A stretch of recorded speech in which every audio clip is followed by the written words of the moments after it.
Hi, everybody. Welcome to Conversations with Calvin. I always like to throw in a chronological hint. We're at the end of August, uh, and I'm with Dr. Angelin Chang, and I don't even know where to begin. I'm going to do something I've never done in 400 global interviews. I'm actually going to kind of read some things what Dr. Angelin Chang has accomplished.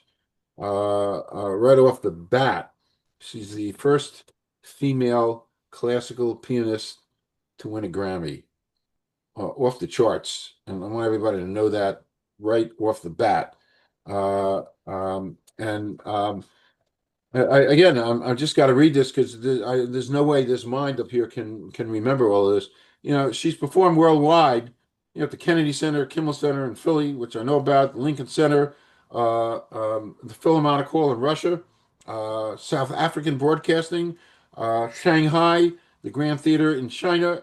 It's like a wow. She's been an artist in residence at the Kennedy Center in Washington, D.C., performed for the U.S. Department of State, the United Nations Women's Organization, an active chamber musician. I'm sometimes there's a Saturday Night Live word, verklempt. Sometimes I get verklempt because there's so much I want to. Graduate of the Paris Conservatory, first American awarded first prize in both piano and chamber music. Got her Doctor of Musical Arts from the Peabody Institute, which I know about, Johns Hopkins, and her Juris Doctor. So we got music and we got law. We can talk about that. That's an unusual combination. I don't know if there's anybody else who's ever done that. You can answer that later. So her Juris Doctor from Cleveland Marshall College of Law, and she's had unbelievable teachers. I have a list of those, uh, and that's just a picture uh, of Dr. Angeline Chang, I'm beyond honored to have her here, and I have to also thank Maria Zsal in Poland, and Laurens Tijssen from Influencer Press for putting this all together. Just thrilled that you're here. So my monologue has concluded. If you want to say a few words, Angeline, and then we'll go into some wonderful questions to ask you. Take it away. Well, thank you so much, Calvin. It's my honor and privilege to be here with you and your audience. It's such a privilege for me, and all that you've been doing throughout. I'm actually Thank, very fascinated and just blown, thank yeah, you. by what you've been doing. So it's mutual. It's Okay, mutual. Thank you so mutual. much. Yeah, we've got a mutual admiration society here, which is great. Okay, so we'll jump. Um, this is the journey, your journey. I always love to know things that inspire people. So, what really inspired your journey to become the first American female Grammy Award-winning classical pianist? What was the energy? Oh my goodness. So, how long do we have here, Calvin? You just talk. We've got all the time in the world. Well, I wouldn't say that I aim to get the Grammy, and so basically, what it really is, it's pure recognition of one's craft, and I'm so honored to be actually recognized for that. But I'll tell you the story about how it all started and why I'm not just a performer, but also an educator, and that does have a lot to do with what I had with the Grammys, because what I was awarded for, it was Best Instrumental Soloist with Orchestra. It's something, the piece itself was a very, I would say, avant garde type of piece that you wouldn't expect, and it's called Oiseau Exotique. It means exotic birds, and it was written by Olivier Messiaen, one of the biggest composers of the 20th century. Uh, and he was actually a teacher of mine, my teacher and his wife, Yvonne Loriot, was my piano teacher at Wow. the Paris Conservatoire. That's how it started. with this particular piece and related to the Grammys. And let me just tell you a little story what happened at the Grammys, if you don't mind. But Sure. so, you know, it was amazing because it's one thing to be nominated; it's already amazing, but then to actually win the Grammy, and I was just over the top. And during my, acceptance speech, I had mentioned how grateful I am and for actually the teachers, the folks that we stand on the shoulders of, our educators, our music educators. And you know what? That got a standing ovation for that. And it was like, wow. I was just speaking from my heart because I knew that I wouldn't be here but for my teachers. I wouldn't be in music but for my teachers. That's why I mentioned why I'm not just a performer, not just a pianist, not just a musician, but also an educator. That's something that we both share, you and I, Calvin, with helping the younger generations, right? So so not only did that get a standing ovation, but the folks at the Grammy organization, they heard that too. They heard it, and it was so touched because the following year, guess what? We established at the Grammys the Music Educators Award that honors music No. educators. How about that? How Yeah. about that? So, hats off to the Grammys. Really. I mean, a lot of times we just think that it's something that we see on TV, and that's what I originally thought too. And but it's a lot more. They do so much good for the world and for the especially for musicians. And I could go on and on and on about that. But yeah, so but just to take it a little bit a step back further with how I got started, like I mentioned, it was my teacher and yeah, also my family. Now, my parents. Well, I come from, I'd say, humble means. Okay, and and I did have some beginning piano lessons when I started out, but I almost quit. Now that's something not something that I usually tell people, but now I guess I can be a little bit over that little snag there. And I thought because, well, at that time as a kid, I would go to lessons and I would mostly sight read my lessons. I'd be playing and practicing something else that I really enjoyed, and then I thought, I'm not going to go into music.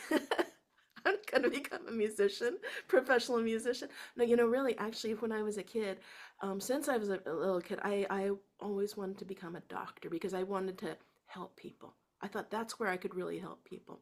And just a little aside thing, because I sort of had this feeling like this is just too self-indulgent to go into music. I thought this is just, I should really do something that really makes progress in the world. And the funniest thing is, one time it was actually in Europe. I stayed with some friends. The parents happened to be doctors, and they love music, and they're saying how special music is, and I'm like, yeah, but what they do is really special. I mean, they're helping people, and something that turned it around for me. They said, well, no, they might be able to fix something, put a band-aid on it or so, but they can help maybe the outside.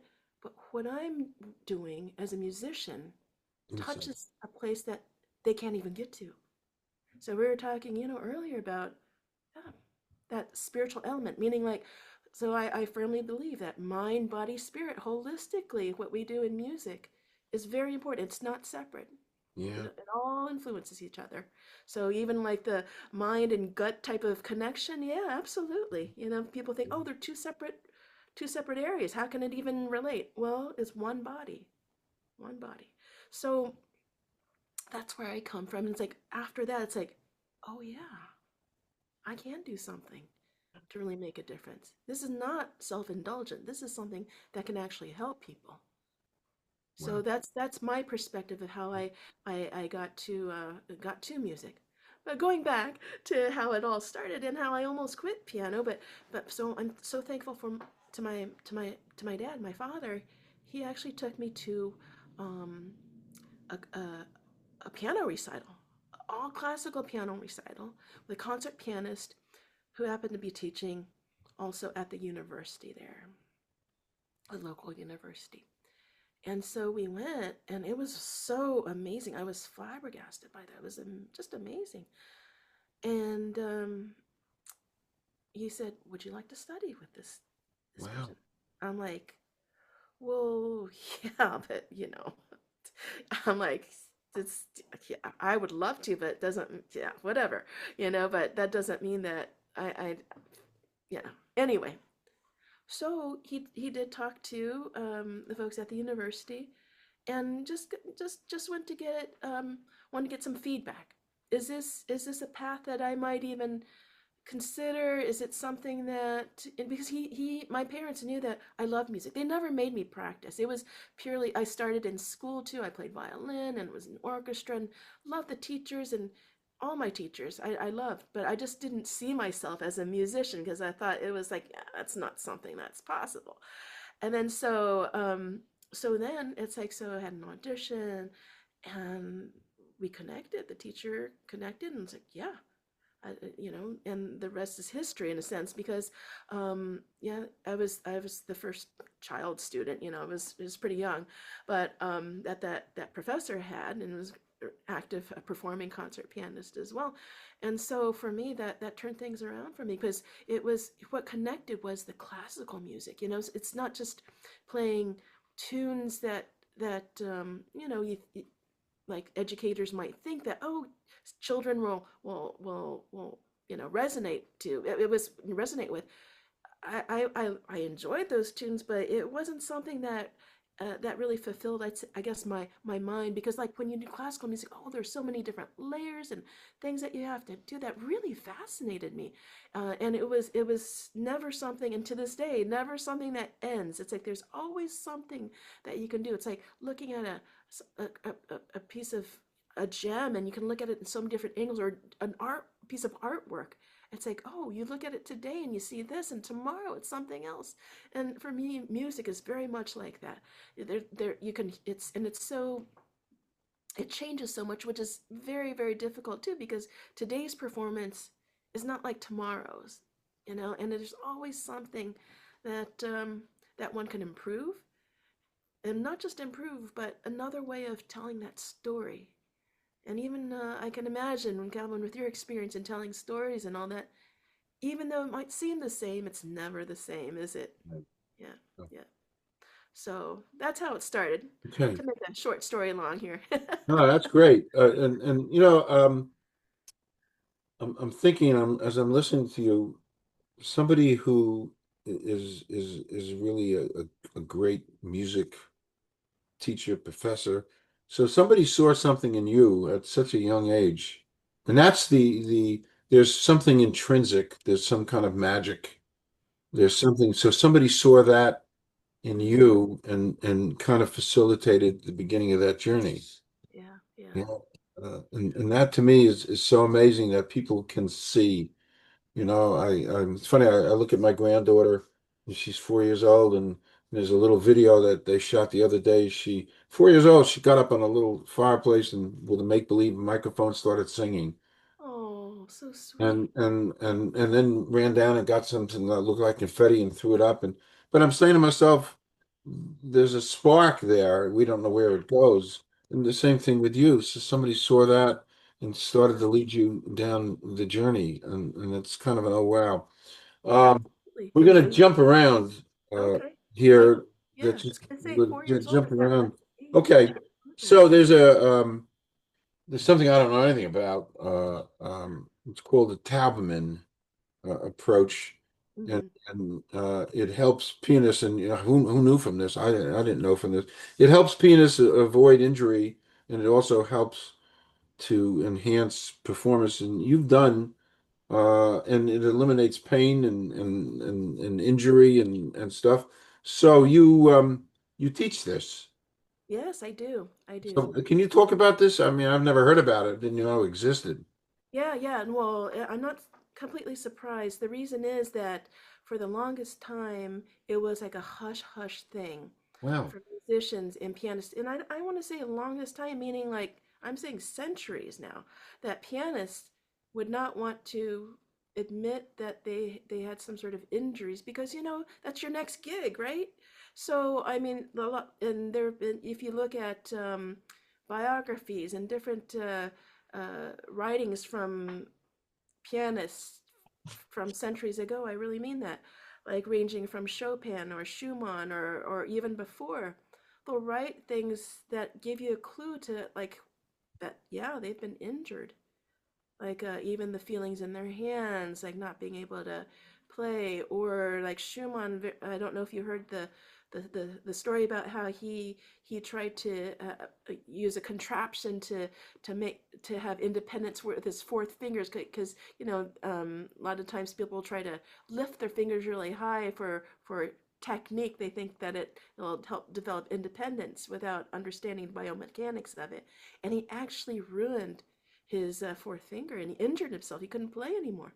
Wow. So, those type of things. But so I mean, like really centuries, centuries.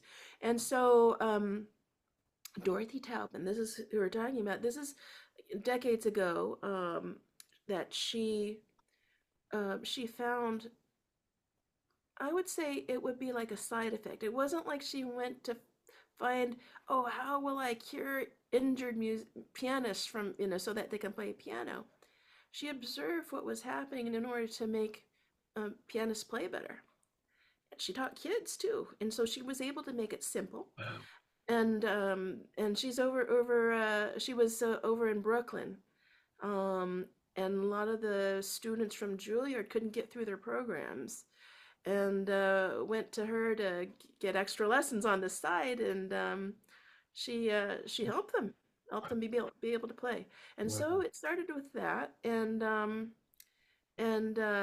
so there was this movement before. Now it's in the more in the open now, so before it was just people would go, and I heard about this, her work, and so I decided, oh, I know, from my experience going to some really elite music schools, I saw personally my peers, like it was during the time where people would practice hours, hours, hours, like maybe 10, even probably 12 hours a day, and it was not enough. And what would happen is that things like they get blisters on their fingers from playing the piano hard, and their nails would split from the rest of the finger, and they'd bandage it up so it wouldn't quit splitting. They'd have their arms in slings and bandaged up, and still they would be like, oh my gosh, I had a great day of practicing. I'm hurting all over. No pain, no gain. I have so much pain. But no pain is no pain is just pain. Right. It's not any gain. And especially in music. And so it's not just a matter of having those pains, but you know what? That actually they were so talented, but it cut short these careers. Right. Wow. And Interesting. that to me was so sad, because I had peers who, they were doing everything right, it seemed, really diligent, and practicing, working hard. They were doing like all their degrees, even going up into through their doctorates, and then all of a sudden they changed careers. It wasn't because they all of a sudden didn't like music anymore or had a change of heart. It's because they couldn't do it Couldn't do it. physically. The Yeah, physical. physically. So with that in mind, it's like, oh my goodness. And knowing that I'd be an educator, I thought, well, whatever I can do, Wow. I'm going to work to be able to find some sort of solution that so that under my watch, this doesn't happen. Okay. And so I came across, um, back then Mrs. Taubman, or Dorothy Taubman, uh, had this institute and this summer program, and I thought, okay, well, I'm going to go see what's going on, and hopefully this will help me be able to help the next generations. And so I went, and it was very interesting because um, I thought it was wonderful work, and a lot of musicians that I knew, but went there. And it was so funny that they said, "Well, what are you doing here? You're not injured." And I'm like thinking, I'm being outcasted because I'm not an injured pianist, but I wanted to learn. Like I said, I wanted to have the principles to be able to become a much better pedagogue Okay. than than I felt like had I'd seen in the past.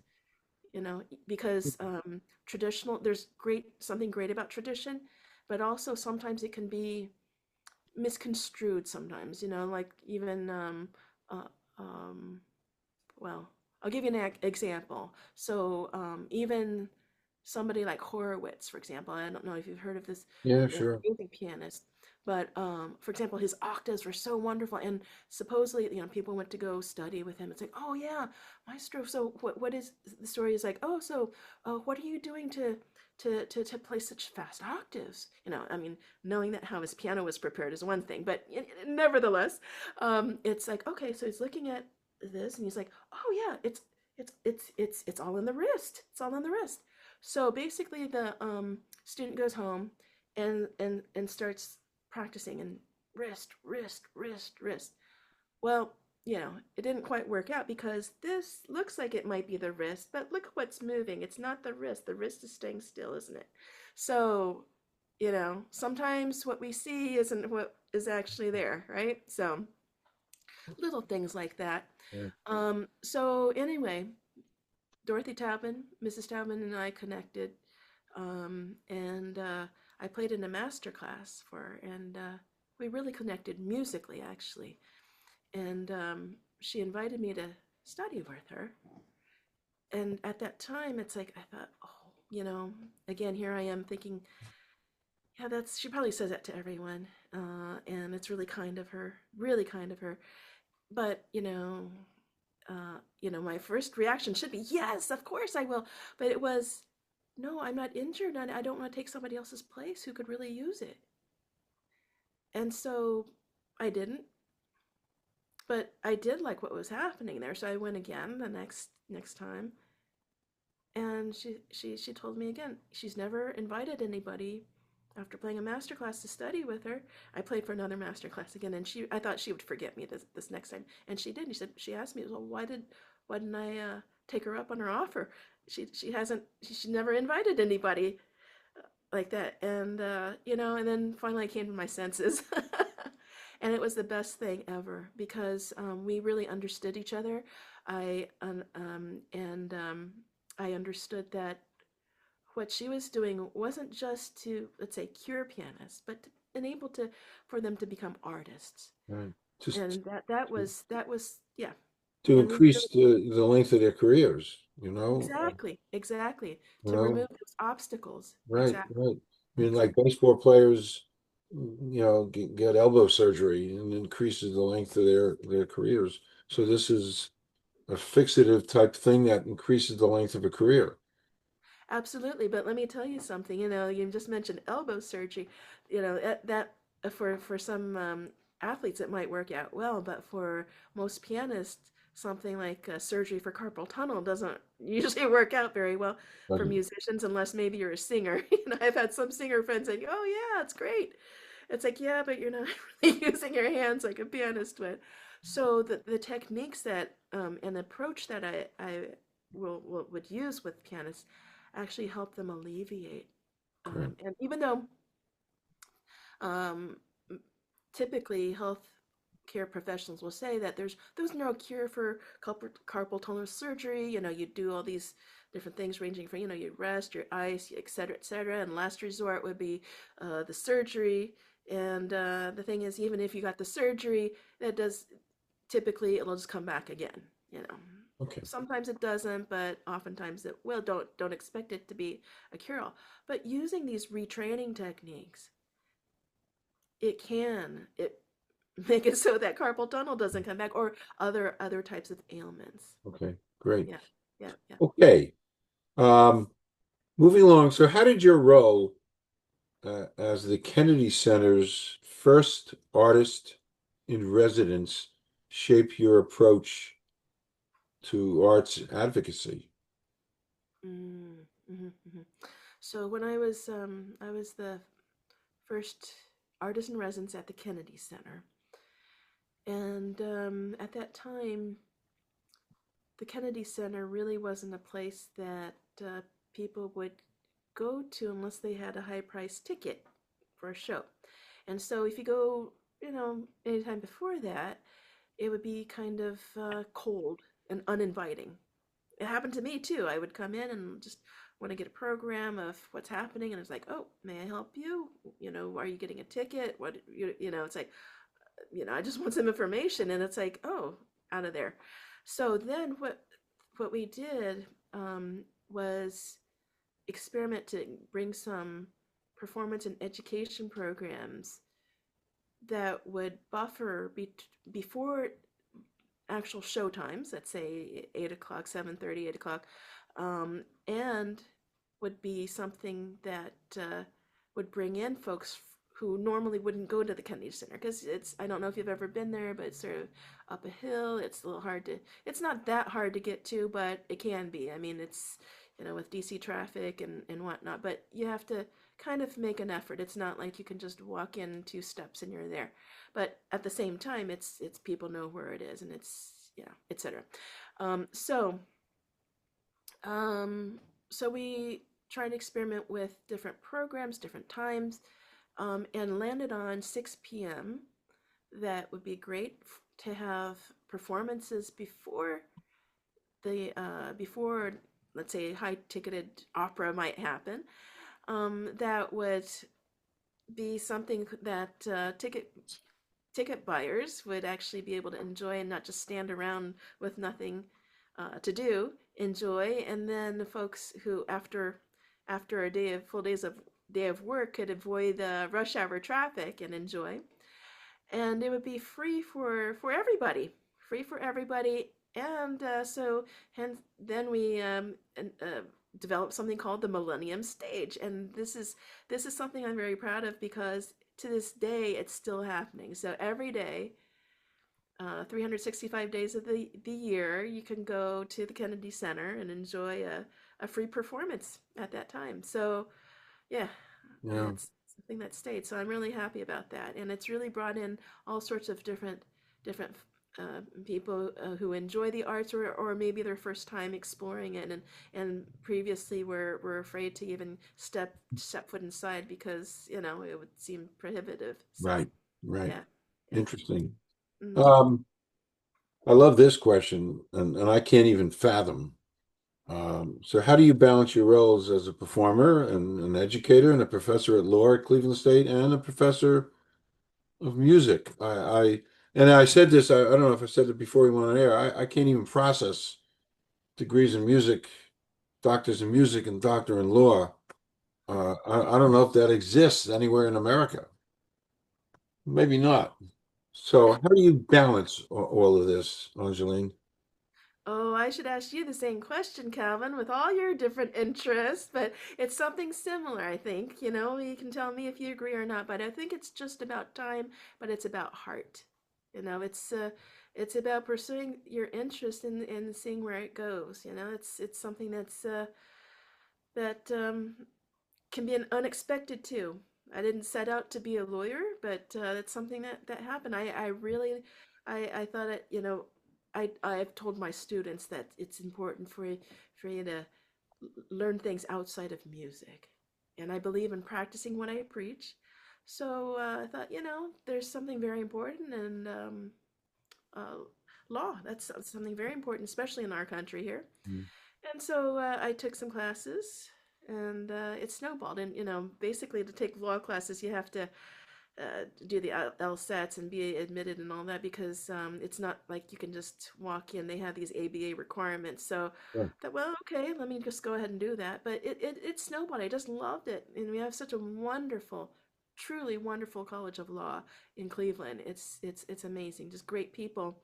So I'm honored to be on the faculty of the law school, but also an alum, because it's just great, just really wonderful. And um, I do believe that it's very important for people to go outside their immediate areas, and it's just something that I didn't even realize would be so important to me today. It's amazing. It truly is amazing. As a matter of fact, when we're done, I'm going to go to AI and ask him who else in America has that kind of uh, background. It's just, and the closest I ever got to law was um, your pursuit. I used to study Mm-hmm. Rutgers Law Library when I was in pharmacy school because I found it was the quietest place on campus.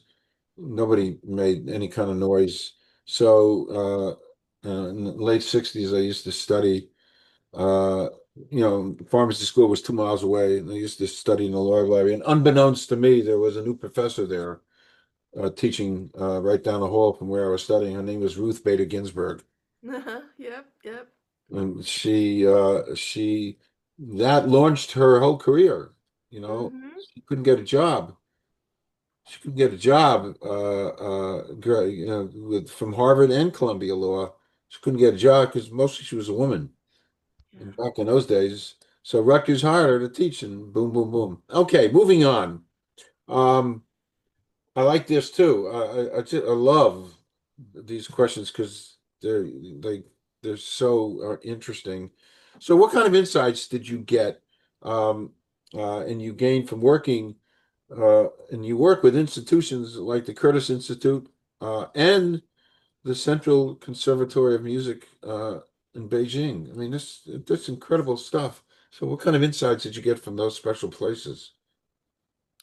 Oh, well, I think there's so many different ways that you could go with this because uh, one thing is like the culture and conservatories and all that. And that is basically, I would say, with music, it's a universal language in that it really is in that sense. It can cross boundaries and borders with that, and I think that's probably the main insight that I would want to emphasize here because, and it's not just the language of being able to speak music, but something that we can really take away is that we're all humans, we're all the same no matter where we are. And so being able to speak a common language like music, for example, that transcends words, right? So I think that's really important for all of us. So that's one thing I think I've noticed in my travels from different places and giving master classes. It's not just about the level of the students or whatnot. That's all great, but at the very end, it's all about one thing. It's really what's inside. Yeah. Yeah. Nicely said. Yeah, and it's true, music, the universal language, and we are. And that's the name of my little podcast, Conversation with Calvin, We the Species. Yes. It's a when I come up with that name, we really are just one. And maybe the sooner we learn it, the better we'll be, and we can accomplish the things that need to be accomplished, like plastics in the ocean and stuff in the atmosphere and stuff. I'm not going on a soapbox now. I hear you. I hear Yeah, you. yeah. So it's to me what a challenge and an honor to be involved with the Grammy organization because you're a Grammy winner. Uh, how has that influenced your perspective on the whole like music industry in general? Um, Yeah. So when when I won the Grammy, I that was really my first big under step to understanding the organization, and I was more than impressed. It's such a well-run organization, and it helps folks, especially musicians, in all walks of life, really, with with with things that you don't see at the Grammys watching on TV. So one thing that some people don't know is that the Grammys, what you see on TV, is actually the biggest fundraiser for oh, their wow. activities. Okay. It's Wow. not just an award show or not just a TV show, but what they generate from that, and they help musicians in need. I'll give you an example, recent example with the folks who have lost their houses or so in California with the wildfires. And it's not just limited to California, but this is just an example.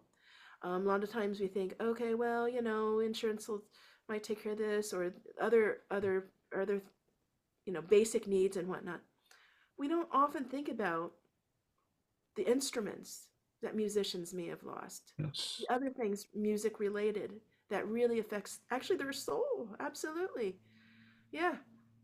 And so the Grammys, their organizations step in to help musicians with that, or even give hearing tests to musicians uh, to and help fit them for earplugs to help their health. You know, because a lot of times in the past, people didn't really realize that they could lose their hearing from using their ears so much, or in a way that um, you know, not being careful with being sure to protect your ears, among other things. Okay, but just to give you a couple examples. Okay. So I was very impressed with that, and I'd mentioned also before about the Music Educators Award. You know, to be able to help.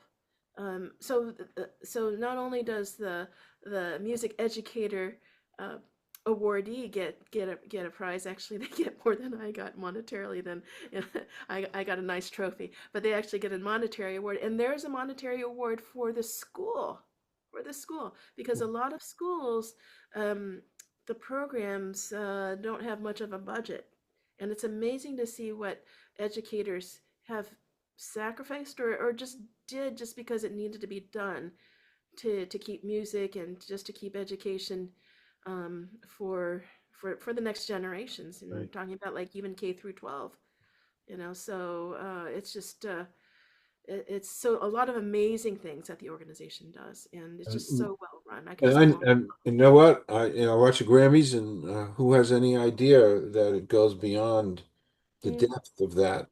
I had yeah. no idea, and I'm listening to you and fires and instruments and helping. I mean, who knew? Mm-hmm. Maybe they should do some kind of a to educate people, and maybe people would want to, because I mean, it's so valid. Listen, music is one of the mankind's greatest gifts. Yeah. You think about it, Yeah. and I read that somewhere. It's one of the greatest gifts to mankind is music, and Yeah. armies are right in the middle of it. So, who knew? Interesting. It's just interesting because you're illuminating me right now. I didn't realize the depth and the breadth of Grammys. You think Mm-hmm. it's a couple of awards and that's it, but who knew? I didn't know, and I'm a little bit in the music world, a little bit. Mm-hmm. Um, you do a lot of mentorship and stuff. Can you share just one? You probably have a million success stories of like a pianist who transformed their technique or their career because you mentored them. Mm-hmm. Mm-hmm. You have like a couple of success stories? Sure. I can give you one example of well, actually one of many, but this here is an example. There are some pianists who have come to me um, so injured that they couldn't even use their hand and arm to brush their teeth or brush their hair. Wow. Yeah, and that's really pretty extreme.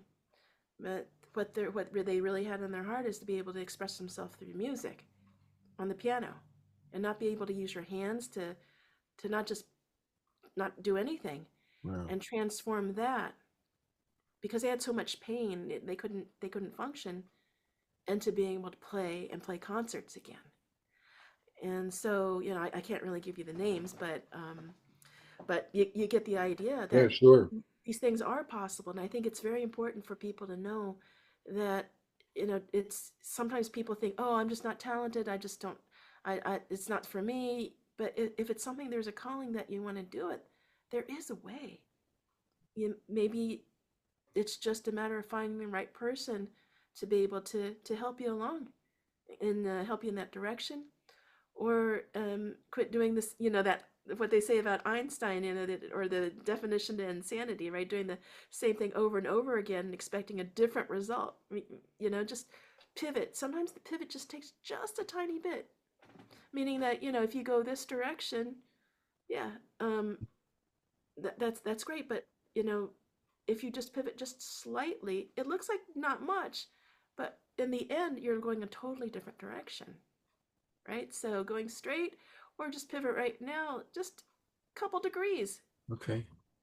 changes everything. So sometimes it's very, very, very small, and it can be just something very minute that makes a huge difference. Okay. I love that. Just a little pivot, boom, boom, and a huge difference. It's funny you Hmm. said Einstein. Um, um, 18, 20 years ago, I found this picture online. It's Albert's eyes. Oh, cool. And I've had this looking at me for 18, 20 years. And about 18 years ago, I with all my spirituality, I channeled Albert, and I said to him, maybe you're not busy today. Just like I'm talking to you.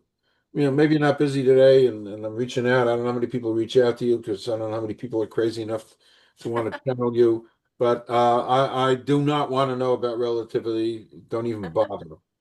It's not for me. I don't care about it. But I'm starting my writing career. If you can send me some bolts of energy, whatever, I'd appreciate that.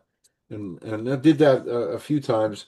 And you know what, Angelina, I swear that my writing changed. Maybe it's Mm. subconscious. I don't know. But I went from being not much of a writer to getting a Kirkus star. So I felt that had something to do with that. That's funny that you mentioned Einstein. So I want to go off topic before wrapping up. There's a couple of cute questions I picked up from one of my favorite journalists, and you don't necessarily have to answer them. They're cute. So here goes question number one. Uh, Excluding family or friends, somebody living or dead you'd like to spend a day with. Could be a couple people, none, doesn't make a difference. Mm. My goodness, I feel blessed to even be able to spend time with you, Calvin. Well, thank This you. has been really so much fun. Thank you. Thank you. And Ditto. Yeah. thank you. Because you've expanded my mind. Um, what other? Because I'm an old movie person. Do you have like some favorite movies that you like? Oh my goodness, I love movies, but there's so many. Oh my goodness, so many that I just love. Goodness gracious! All of a sudden, my mind's at a blank. Right. Did you Um, uh watch a pianist? I have. That's a fun one. Absolutely. Yeah, I Yeah, figured. and not just fun, but also, historical, and it was like, uh, I mean, fun's not quite the right word for it, Right. but No, I understand. yeah, Yeah, I understand. Well, very it's well done. yeah, Yeah, yeah, and it's kind of heavy. yeah, yeah. It's heavy. He's a good actor. Um, Good so music too. Good music. yeah, yeah, absolutely good music. Um, I just watched. I watched it a number of times. Bob Dylan's, biography. Oh yeah. Yeah, Oh yeah. the struggles of the power and the will and the desire and the things that push you as a musician. You've got to have some tremendous amounts of energy and Mhm. Mhm. and to keep pursuing that dream, which you have done. Uh, um, uh, um, Human so, spirit. Yeah. yeah. Right. So the last thing uh, is also a provocative question. How do you see the role of classical musicians evolving in a very rapidly changing world, and how can people prepare for future opportunities in the arts? I mean, off parenthetically, thank goodness AI is not going to come in here and replace you and musicians. But how do you see the role of classical musicians changing? Hmm. So yeah, I think that reminds me of a similar time when there were a lot of digital instruments coming out too, and I would have to also similarly answer like you mentioned too. We're not replaceable in that sense, especially when you've been so keen on understanding that the human spirit, it's not something that uh, can be replaced. So it's like what you know, the artificial intelligence is really no match for Correct. even yeah, Correct. the human So spirit. it's a wide, amazing, wonderful world for young musicians today. It's Yeah. a world of change, but it's a world of creativity and Mm. expression, and accomplishment. And somebody just has to look at your story. By the way, as we wrap up, in my little microcosmic world here, I think your journey is the stuff they make movies about. Cool. No, really. I mean, it's really, absolutely. I'll dwell on that a little bit, and I'll keep you posted on that Oh because yeah. it's Maybe really. maybe there's a screenplay in your on your horizon there, Oh, Calvin. I don't know. I've got four more books to write on my schedule. Uh, um, I got involved with an amazing woman, Kay Wagner. She has a thing called Bold Authors Network, and I joined in January, and she's expanded my mind, and she told me that there's four books inside here. I And I believe said, it. what do you mean? She says, well, your journey to become a parent, is a story in itself because it wasn't a traditional way I became a parent. And then she said, you work for the richest Italian in the world. Did you Mm. learn stuff? I said, yeah. Are you kidding me? 25 years, my mind is filled with such amazing things. She said, Mm. that's a story. And then other things. And so she and I started to collaborate in like May, June. And 7 weeks later, boom, there's a book that's going to get published in October. 10 That, things I learned from the billionaire. So I got a lot of stuff to do, Angeline. that's A awesome. a What's the lot of name of your stuff to do. yeah, what's the name of your next book? The title It's of your called 10 Things I Learned from the Billionaire. cool. I'm gonna And look then forward 10 to things that. I learned about adoption, and 10 things, I've got a few more to do. And it's funny, I'm 80, but the stuff just floats right out of me. Oh, It absolutely. used to be a process to get stuff out of you, to Mm-hmm. extricate. Now it just kind of flows. I guess that's good. Just like That's just excellent. like music would flow from your fingers. Mm-hmm. Oh, the words come easy to me now, which is great. So we have we've done an amazing. I just think this is amazing. I think you're amazing, and Oh, and this has thank been you. so special for me. I can't say it enough. Deeply honored, and I'm going to go and find your music and listen to it. I can't thank you enough. I'm officially welcome you to come back in any shape, way, form. We can do panels and talk to students, and hey, I'm here, and it's my huge pleasure, and you really have made my day in such a special way. Just listening to you, it's great. Thank you, Angeline. Oh, I deeply appreciate that so much, Calvin. Thank you, thank you, thank Look you. forward to the next Don't, time. yep, don't leave. I'm just going to stop recording. Okay.